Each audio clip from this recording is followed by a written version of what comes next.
Grizzly Volleyball wrapping up their fall, unique fall, different fall, and it's time for us to catch up with them before we can start looking ahead at the spring schedule on the horizon with fourth-year head coach Allison Lawrence. Allison, always great to sit down and talk with you, now especially in more of a relaxed setting that you guys have wrapped up fall. You're starting to look ahead at spring, but I guess just in general, tell us how unique and how different the fall was for you, Dana Halsey, the rest of the coaching staff, just being able to absolutely kind of move forward with your team.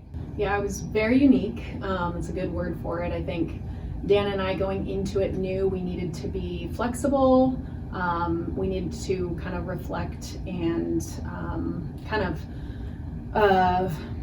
by example, show that flexibility, that emotional agility that we needed our team to display, and kind of go into each week like, what do we need? Address just the previous couple days and then be like really adaptable. And so it was fun. We tried a lot of new things that we hadn't tried before, not only on the court but off the court, in team meetings and in addressing some things I think at a larger scope and a wider scope than we normally address in a season. Culturally, socially, I think that part was really rewarding and fun.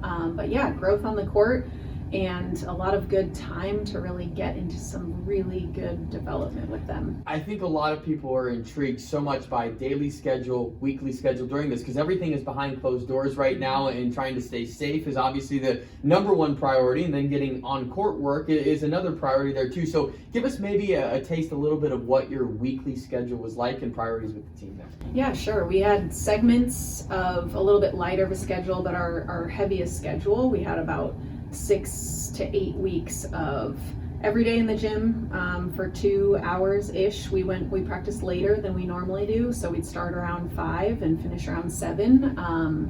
And then our athletes were mostly in-person classes, some online, and I think them navigating their day throughout the day was a little bit different, checking with class, having study hall hours. We tried to keep it as normal as possible. But yeah, I think 2 hours of practice, an hour lift, and then all of their classes. And then we tried to really have more team meetings than we normally would, or normally spent on film sessions that were about half on film, half on some other team things that we really wanted to progress in. So yeah.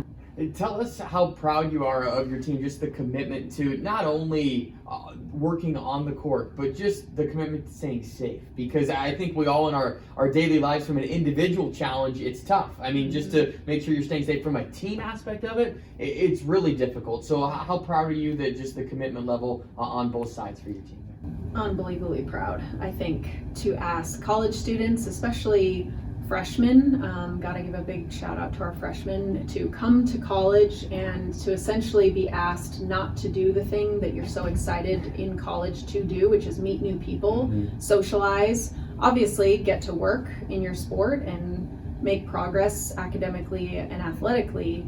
To ask them that of them, knowing that we're preserving this long-term goal and this long-term vision, I think takes a maturity and a commitment level that is outstanding. And yeah, they did it really, really well. And you lead me right into it. When it comes to the newcomers, you guys have a lot of them. 6 freshmen, 2 transfers coming in. When you just look at that collective group and being able to kind of move forward with them, although it feels very different that you guys, even though you're young and you see 6 freshmen, it's like, oh boy, that might be daunting. It just has a different feel. Is that the way that you guys feel, and just being able to watch them interact and practice as well? It does. It feels really different. And I think first couple of weeks, sure, we're very new and it felt like, all right, we've got to learn our systems.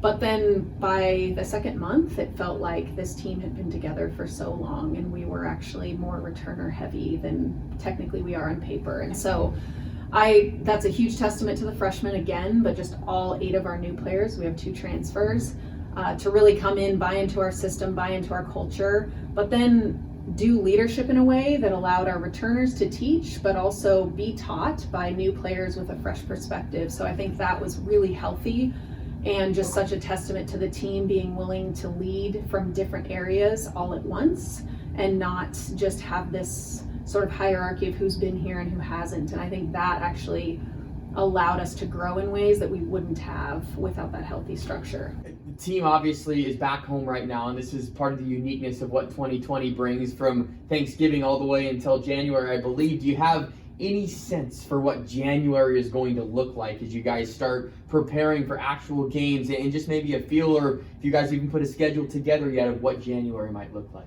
Yeah, I think we're trying to get in the gym as early as we can, a couple days at least before the semester, as we get everybody back in town, just to get as much practice in as we can before January 24th, our first match. And so it's going to be different. Normally we have a fall camp where they're not in school and we can practice as many times as we want in a day, and there's some structurally different things.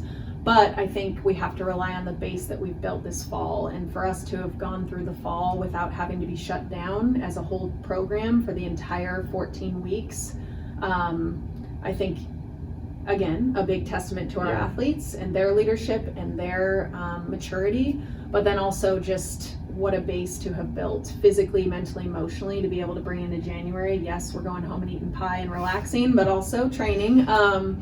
But I think we're going to come back ready to rely on the things that we've built. So that's a great accomplishment, to not get shut down at all during the fall throughout this. Do you sense maybe personally and collectively with the team that you guys maybe have a greater appreciation for what playing a match is going to actually feel like? I know with all the uncertainty in the athletic department, there was no schedule to go off of, and we all are wired, I think, to go off a schedule. So do you feel that maybe there is going to be, and there is, a greater appreciation for when you do play a match again? I think so. I think it's emotional. I mean, I'm watching men's and women's basketball and the stream, and I'm tearing up because I'm watching people that I care about, that represent me in this place and our program, do the thing they love for the first time in so long. And so I think this is just such an emotional process, and there's a lot of things that we've sort of pushed down to sort of soldier on, in the sense, and wait for our turn.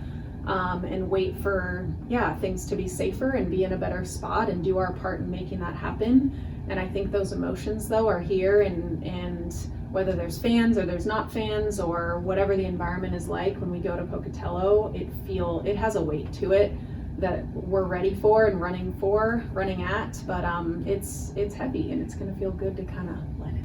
I agree with that. A lot of good memories down in Pocatello too, where conference play is going to start. I'm a big countdown guy, and we're down now to 6 weeks until your first match. I don't know if that maybe puts it in perspective a little bit more too, but give us just a sense of what you think the spring schedule is going to be, just from a match perspective, where you're going to be playing Sundays and Mondays, and just consecutively throughout. You start January 24th at Idaho State. Home opener is going to be the following week against Weber State, and then mark your calendars, Valentine's Day. Your Valentine's Day plans are out. For Nate, your husband, it's done deal, because the Cats are in town. It'll be Montana State, February 14th and 15th, I believe, as well, here in Missoula. So just your early thoughts on schedule. I know I'll ask you this in January too, but just with the format of how it's going to be and how it kind of shakes out for your squad.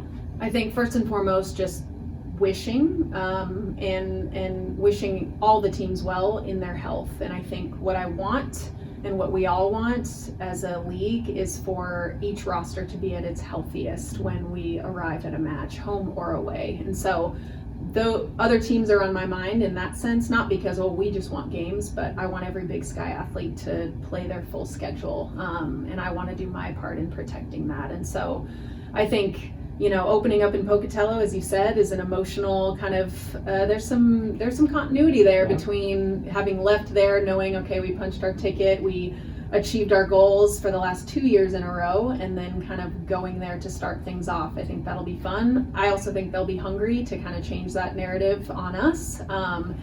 And then I think just the back-to-back schedule will be so unique. It's hard to make plans for something that we've never gathered any sort of pattern on before, as far as information on, like how we do back to back. And none of these athletes have played that schedule except for in preseason, which is its own kind of thing. So I think will really come down to depth on a roster, so that people, when they're called upon, come in and make a match better, and we can really be resilient match to match, back to back. I don't think many people would say Reed Gym is a magical place, but Grizzly Volleyball can certainly say that's the case in Pocatello. Final one for you. What are you most excited for the holiday season? Of course, being able to be around family, everything. This is off the cuff. We're talking away from volleyball. What are you most excited about when it comes to the holiday season? I've got one son turning 5 on Saturday, so it's fun to celebrate him, and an amazing thing to realize I've my youngest is 5, so that's just kind of a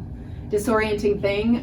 To see him ski in his little get up is the best part of my holidays. So awesome. We're looking forward to that if that can happen. And then I don't know, I think just resting and being thankful, and watching some Die Hard with Nate. That's probably all we're gonna do. That sounds just about perfect to me. We cannot wait for Grizzly volleyball to resume, and we will talk plenty in January. Allison, thanks for the time. Hope your team stays healthy, and we'll look forward to January. Thank you. Grizzly volleyball updates will be coming as we move into 2021.